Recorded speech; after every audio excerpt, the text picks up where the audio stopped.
పిల్లలకి స్కూల్ పాఠశాలైతే పేరెంట్స్‌కి స్కూల్ పేరెంట్స్‌శాల. వాగర్థావివ సంపృక్తౌ వాగర్థ ప్రతిపత్తయే జగతః పితరౌ వందే పార్వతీ పరమేశ్వరౌ. ఆదిత్యాయ చ సోమాయ మంగళాయ బుధాయ చ గురుశుక్ర శనిభ్యశ్చ రాహవే కేతవే నమః. శృంగేరి జగద్గురు పీఠాధిపతులకి కంచి పీఠాధిపతులకి నమస్కారములు తెలియజేసుకుంటూ కార్యక్రమాన్ని ప్రారంభిద్దాం. ద్వాదశ రాశులకు సంబంధించి 1 జూలై నుంచి 15 జూలై వరకు వివిధ రాశుల్లో జన్మించినటువంటి వారికి ఏ విధంగా ఉండబోతుందో తెలుసుకునే ముందు గ్రహ సంచారం గురించి తెలుసుకుందాం. వృషభ రాశిలో శుక్రుడు, అలాగే మిథునంలో రవి గురువు, కర్కాటకంలో బుధుడు, సింహంలో కుజ కేతువు, అలాగే కుంభంలో రాహువు, శని మీనంలో 13 జూలై నుంచి శని వక్రీకరించే స్థితి పొంది ఉంటాడు.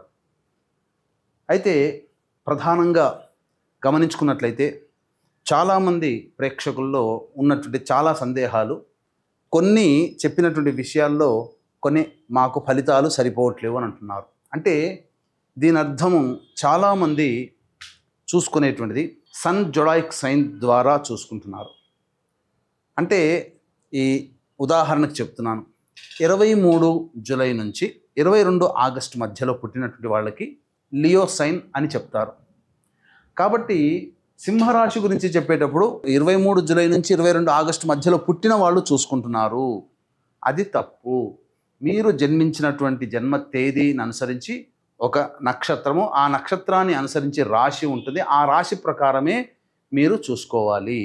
ఇది సరైనటువంటి విధానము. కొంతమంది నామ నక్షత్రం చూసుకుంటున్నారు.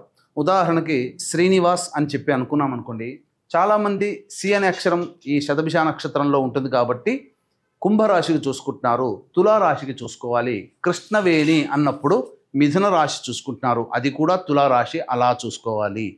కాబట్టి మనం అనేక విధాలుగా ఈ శాస్త్ర ప్రకారము మనకు ముందుకు వెళ్ళినట్లయితే తప్పకుండా ఆ ఫలితాలు అనేటువంటివి మనకు సరిపోతాయని చెప్పవచ్చు.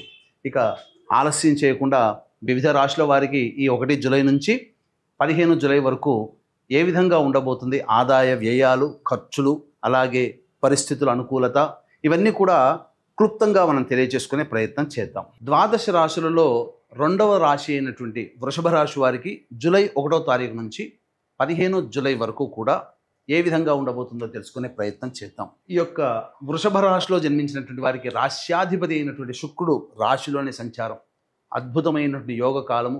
స్త్రీ మూలకంగా వచ్చేటువంటి సమస్యల్ని పరిష్కరించుకోగలుగుతారు. స్త్రీ సాంగత్యం చక్కగా ఉంటుంది.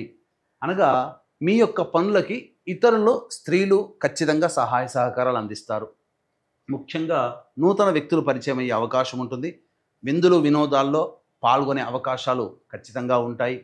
అంతేకాకుండా ధనపరమైనటువంటి సమస్యలు తీరుతాయి.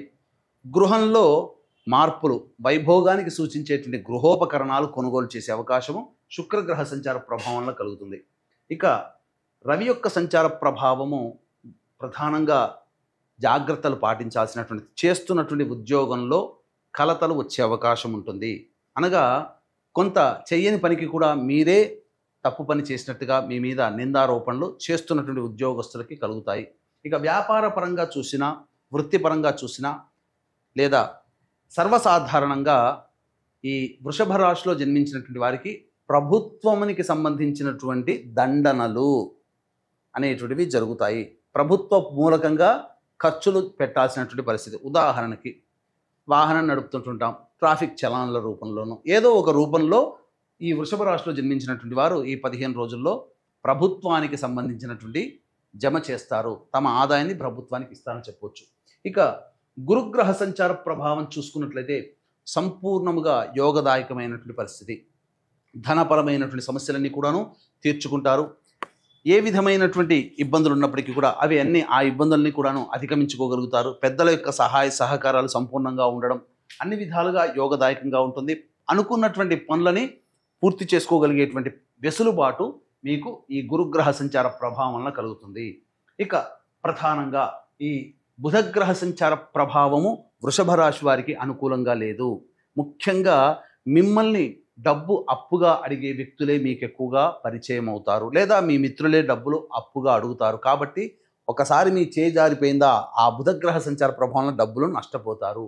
స్పెక్యులేషన్ రంగంలో ఇన్వెస్ట్మెంట్స్ కానీ స్టాక్స్లో కానీ పెట్టడానికి ఈ 15 జూలై వరకు ఈ వృషభ రాశిలో జన్మించినటువంటి వారికి అనుకూలమైనటువంటి సమయము కాదు అనే విషయాన్ని గమనించుకోవాలి. పెట్టుబడులు ఏ రకంగానూ మంచిది కాదు. అలాగే ప్రధానంగా తీవ్రమైనటువంటి తలపోటుతో ఇబ్బంది పడేటువంటి అవకాశం కూడా గోచరమవుతుంది. కాబట్టి ఆరోగ్యపరంగా కూడా శ్రద్ధ వహించాల్సినటువంటి పరిస్థితి. ఇక కుజ కేతుగ్రహ సంచారము వృషభ రాశి వారికి ఏమాత్రము కూడా అనుకూలముగా లేదు. అర్ధాష్టమ కుజుడు అలాగే అర్ధాష్టమ కేతుగ్రహ సంచారము ఇది అనుకూలంగా లేని కారణం చేత ప్రధానంగా వాహనాన్ని నడిపేటప్పుడు జాగ్రత్తలు పాటించాలి. గృహంలో చిక్కులు సమస్యలు పెరుగుతాయి. కాబట్టి దైవానుగ్రహాన్ని పొందే ప్రయత్నం చేస్తే చాలా మంచి జరుగుతుందని చెప్పవచ్చు.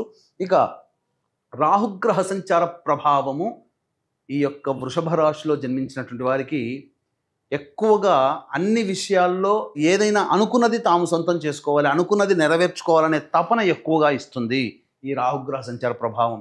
దీనికి తోడు మిగతా గ్రహాల యొక్క అనుగ్రహం కూడా పొందినట్లయితే మంచి జరుగుతుంది. కానీ ఇక రవి, బుధ, కుజ, కేతు మరియు రాహు ఈ గ్రహాలు కొంత అనుకూలంగా లేని కారణం చేత కొన్ని ఇబ్బందికర పరిస్థితులు తప్పవు. వృత్తిలో చేస్తున్నటువంటి వృత్తి ఉద్యోగ వ్యాపారాల్లో జాగ్రత్తలు పాటించాల్సినటువంటి పరిస్థితి రాహుగ్రహ సంచారం. శని లాభస్థానంలో యోగదాయకంగా ఉన్నప్పటికీ 13 జూలై నుంచి వక్రీకరించినటువంటి కారణం చేత కంటక శని ప్రభావం కావున 9 జూలై నుంచి మీరు జాగ్రత్తలు పాటించాలి. నవంబర్ వరకు ఆ శని ప్రభావం ఈ యొక్క వక్రీకరించినటువంటి శని ప్రభావం కొంత గోచరమవుతుంది. కాబట్టి అనుకూలంగా ఉండదు. కాబట్టి ఈ వృషభ రాశిలో జన్మించినటువంటి వారు ఒక శుక్రుడు, గురువు, శని తప్ప మిగతా అన్ని గ్రహాలు అనుకూలంగా లేవు. కాబట్టి సామాన్యమైనటువంటి ఫలితాల్ని పొందుతారు. ఈ యొక్క వృషభ రాశిలో జన్మించినటువంటి విద్యార్థులు అనుకున్నటువంటి విధంగా విద్యని అభ్యసిస్తారు. విద్యాకారకుడు బాగున్నాడు కాబట్టి చక్కగా ఉత్తీర్ణత అధికమైనటువంటి శాతంతో ఉత్తీర్ణత పొందుతారు. అన్ని విధాలుగా అనుకూలంగా ఉంటుంది. కోరుకున్నటువంటి యూనివర్సిటీలో మీకు మంచి ప్రవేశము జరిగేటువంటి అవకాశము గోచరమవుతుంది. ఇక ప్రధానంగా చూసుకున్నట్లయితే వివాహానికి సంబంధించి చేయే ప్రయత్నాలన్నీ కూడా కొలిక్కి వస్తాయి. వివాహ సంబంధాలు కుదిరే అవకాశం ఉంటుంది. అన్ని విధాలుగా మంచి జరుగుతుంది. మీ యొక్క ప్రతి పనిలో కూడాను ఇతరులు మీకు అనగా ముఖ్యంగా స్త్రీలు సహాయ సహకారాలు అందించడం ద్వారా మంచి శుభ ఫలితాలను పొందుతారని చెప్పవచ్చు. ఇక ఈ యొక్క వృషభ రాశిలో జన్మించినటువంటి మహిళలు ప్రధానంగా ఈ గర్భధారణకి సంబంధించినటువంటిది ప్రధానంగా ఆ స్థానాధిపతి అయినటువంటి బుధుడు అనుకూలంగా లేని కారణం. ఈ కారణం చేత కొంత సమయము వేచి చూడాల్సిన తప్పని పరిస్థితి. ఆల్రెడీ గర్భధారణ జరిగినటువంటి మహిళలు జాగ్రత్తలు పాటించాలి. వైద్యుల సలహాలు సూచనలు పాటించక తప్పదు. కాబట్టి ఏ విధమైనటువంటి టెన్షన్స్ పెట్టుకోకుండా ఉన్నట్లయితే మంచి శుభ ఫలితాలు కలుగుతాయి. ఏ తర్వాత చెప్పొచ్చేది ఏమిటంటే అనుకూలంగా లేని కారణం చేత కాస్త తగ్గి ఉండడమే చాలా మేలు అనేటువంటి విషయాన్ని గమనించుకోవాలి. ఈ యొక్క వృషభ రాశిలో జన్మించినటువంటి మహిళలకి ప్రధానంగా అన్ని విధాలుగా సహాయ సహకారాలు ఉన్నప్పటికీ కూడా మీ దగ్గర ఉన్నటువంటి డబ్బు చేజారిపోయే అవకాశం ఉంటుంది. ఎవరికి కూడాను మీరు అప్పుగా కానీ మాట తీరుగా కానీ డబ్బు సహాయం చేయకండి. మీ చేతి మించి వెళ్ళినటువంటి డబ్బు మళ్ళీ మీకు తిరిగి రావడానికి చాలా కష్టపడాల్సినటువంటి పరిస్థితి. ఇంట్లో ఇతరులతో వ్యవహరించేటప్పుడు జాగ్రత్తలు పాటించాలి. అలాగే కుటుంబ వ్యక్తులతో తరచూ కొంత వాగ్వివాదాలు, విభేదాలు మీ యొక్క మాట తీరును బట్టి విభేదాలు కూడా పెరిగే అవకాశం ఉంటుంది. కాబట్టి తగ్గి ఉండే ప్రయత్నం ఈ రాశిలో జన్మించినటువంటి మహిళలు కనుక చేస్తే మంచి జరుగుతుంది. కానీ గౌరవ మర్యాదలకు ఏమాత్రం లోటు లేదు. విలువైనటువంటి బంగారు ఆభరణాలు కానీ, చీరలు కానీ, వస్తువులు ఏదైనా కానీ హుందాగా కనబడడానికి కనిపించే విధంగా ఉండడానికి సంబంధించిన వస్తువుల్ని కొనుగోలు చేసుకొని మీ హుందాతనాన్ని మీరు నిలబెట్టుకుంటారని చెప్పవచ్చు. ఇక వీక్షించేటువంటి ప్రేక్షకులకి కూడా గమనిక, ఈ ఆషాఢ మాసం వారాహి నవరాత్రులు ప్రారంభమై అద్భుతమైనటువంటి సమయం. ప్రధానంగా శనివారం దశమి తిథి స్వాతి నక్షత్రంతో కూడుకున్నటువంటి అద్భుతమైనటువంటి రోజు ఆ రోజున ప్రధానంగా జాతకరీత్యా విద్య, వివాహ, ఉద్యోగ, దాంపత్య, అనారోగ్య సమస్యలతో బాధపడుతున్నటువంటి వాళ్ళకి శత్రువుల మీద విజయం, కోర్టు కేసుల్లో విజయం సంపాదించుకోవడం కోసం వారాహి అమ్మవారి అనుగ్రహాన్ని అందరికీ అందించాలనేటువంటి సదుద్దేశముతో మరియు ఈ 9 వారాహి దేవతలు 9 రోజులు చేస్తారు కదా, 9 వారాహి దేవతల యొక్క హోమాది కార్యక్రమాలు మరియు మేష, మిథున, కర్కాటక, సింహ, కన్య, వృశ్చిక, ధనుస్సు, కుంభ, మీన రాశుల్లో జన్మించినటువంటి వారికి శనిదోష పరిహారార్థమై శనీశ్వర హోమములు అనేటువంటివి సశాస్త్రీయముగా జరిపించి శక్తిపాతము చేయబడినటువంటి శంకరుంగలి మాలని మీకు అందివ్వడం జరుగుతుంది. అవకాశం ఉన్న వాళ్ళు కార్యక్రమ తదనంతరం కాంటాక్ట్ చేసి పూర్తి వివరాలు తెలుసుకోవచ్చు.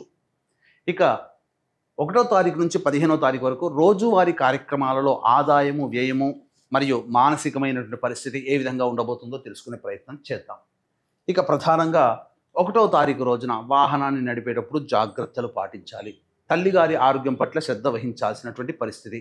ఇక 2, 3 తారీఖుల్లో మానసికంగా ఆందోళన అధికంగా ఉంటుంది. ఏ పని చేయాలన్నా మీకు ఆసక్తి ఉండదు.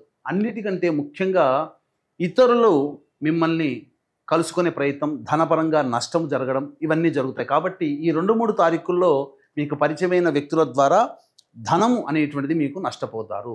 ఇక 4, 5, 6, 7, 8 తేదీలో కనుక గమనించుకున్నట్లయితే చాలా మటుకు కోల్పోయినటువంటి సంబంధాలన్నీ కూడాను పూర్తిగా మళ్ళీ మీకు తిరిగి సంప్రాప్తమయ్యే అవకాశం ఉంటుంది. ధనపరంగా అన్ని రకాల సమస్యల నుంచి మీరు బయటపడతారు. ఇక మరీ ముఖ్యంగా గమనించుకున్నట్లయితే విందులు వినోదాల్లో చక్కగా పాల్గొంటారు. ఖర్చులకు మించినటువంటి ఆదాయం మీకు లభించడం ద్వారా చాలా నిర్భయంగా ఉంటారని చెప్పవచ్చు. అయితే 9, 10, 11 ఈ తేదీలలో ఖర్చులు అధికంగా ఉంటాయి. అనవసరమైన ఖర్చులు ఉంటాయి. మానసికమైనటువంటి ప్రశాంతత ఉండదు.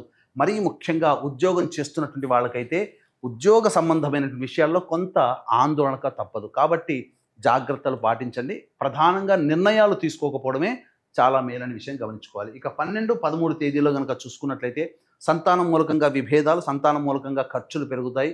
అన్ని విధాలుగా కొంత నిరాసక్తి ప్రతి విషయంలో ఉంటుందని చెప్పవచ్చు. ఏ పని చేయాలన్నా అడ్డంకులు అనేటువంటివి ఉంటాయి. కాబట్టి జాగ్రత్తలు పాటించండి. ఇక 14, 15 తేదీల్లో ఉద్యోగ, వృత్తి, వ్యాపార సంబంధాల్లో మీ కీర్తి ప్రతిష్టలు పెరుగుతాయి. ప్రధానంగా ఒక చక్కటి పనిని పూర్తి చేయడం ద్వారా మీకు అభినందనలు కలగడము లేదా విలువైనటువంటి ఉన్నత బాధ్యతను మళ్ళీ మీకు తిరిగి పొందడం అనేటువంటిది జరుగుతుంది. అన్ని విధాలుగా ధనపరంగా ఉన్నటువంటి సమస్యలన్నీ కూడాను పూర్తి చేసుకోగలుగుతారు.